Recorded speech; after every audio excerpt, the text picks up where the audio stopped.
Bonjour à tous, je vous retrouve après plusieurs mois d'absence sur le thème de la douleur. La gestion de la douleur interroge beaucoup de personnes aujourd'hui et j'avais à cœur de vous en parler parce que j'ai redécouvert peut-être d'ailleurs dans ma pratique une façon de gérer la douleur et une façon d'orienter les patients vers une meilleure appréhension de ce qui peut être physiquement douloureux, à savoir après une rupture aussi, une émotion qui peut être vécue si fortement qu'en fait elle nous empêche de respirer, elle nous empêche de vivre tout simplement. La douleur peut s'estimer plus ou moins fortement sur une échelle de 1 à 10. C'est toujours important de statuer un petit peu, de voir où en est votre douleur, est-ce qu'elle progresse, de lui accorder du temps tout simplement. Parce qu'en réalité, cette douleur, elle est vouée à évoluer et on n'y prête pas attention, on s'arrête dessus de manière presque obsessionnelle et elle régit un petit peu le quotidien, voire beaucoup le quotidien, sinon elle paralyse et elle handicape la personne qui subit cette douleur. Alors, en clair, pourquoi parler de la gestion de la douleur? Eh bien, pour toutes ces raisons que j'ai abordées, la paralysie du quotidien, l'obsession qui fait du mal, qui empêche ensuite d'avoir des relations avec l'autre, parce que la relation avec soi-même est altérée par cette douleur qui prend une place sans limite.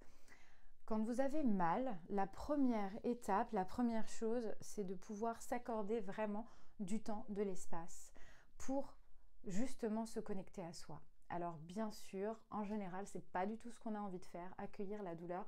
Oui, ça va un temps. Quand on souffre trop, on a envie d'antalgique, on a envie de dormir, on a envie d'oublier, on a envie éventuellement de se mettre sur les jeux vidéo, sur l'internet, pour oublier de penser, pour oublier de ressentir.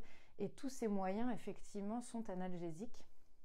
Vous ne pourrez pas toujours gérer cette douleur de cette façon-là, parce qu'on ne peut pas toujours dormir, parce qu'on ne peut pas toujours se procurer Internet sur le moment, bien que ce soit devenu facile aujourd'hui. Donc, se concentrer, ça veut dire fermer les yeux, prendre le temps de respirer. Si vous ne savez pas respirer, vous avez des tutos gratuits, vous avez de la sophrologie en ligne gratuite, vous avez méditation gratuite aussi. Vous avez aujourd'hui plein de moyens sur Internet pour apprendre à respirer.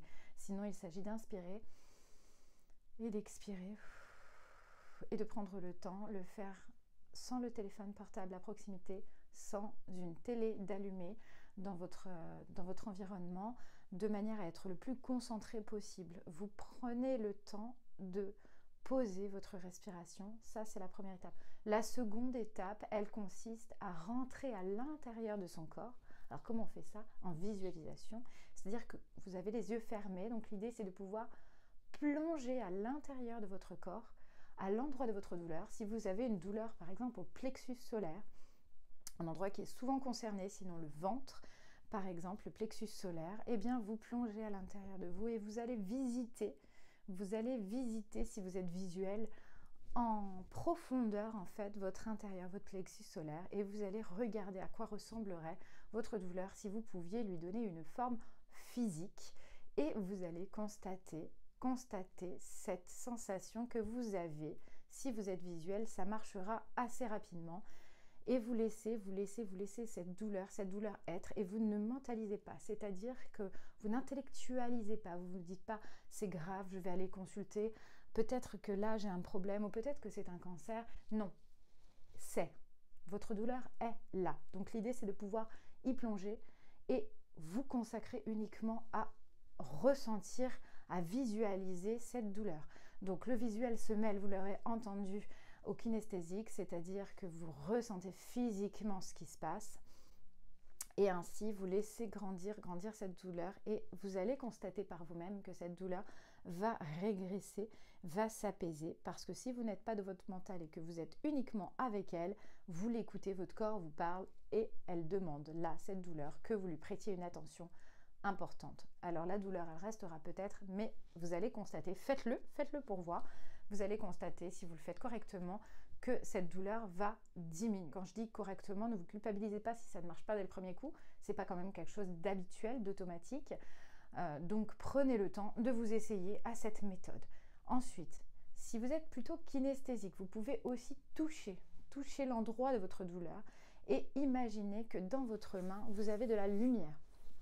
Vous avez de la lumière. Alors oui, la psychologue parle de lumière, parle d'énergie, mais vous allez ressentir. Donc l'idée, c'est de pouvoir vraiment ressentir avec votre main. Et là aussi, vous pouvez fermer les yeux et laisser cette douleur être. Et vous n'êtes que avec cette douleur. Vous n'êtes pas cette douleur, mais vous êtes avec cette douleur. C'est très très important cette nuance, parce que bien souvent, on aurait tendance à devenir cette douleur. Comme vous l'avez entendu au début de cette vidéo, on devient tellement cette douleur qu'en fait, on n'existe plus. On n'existe plus.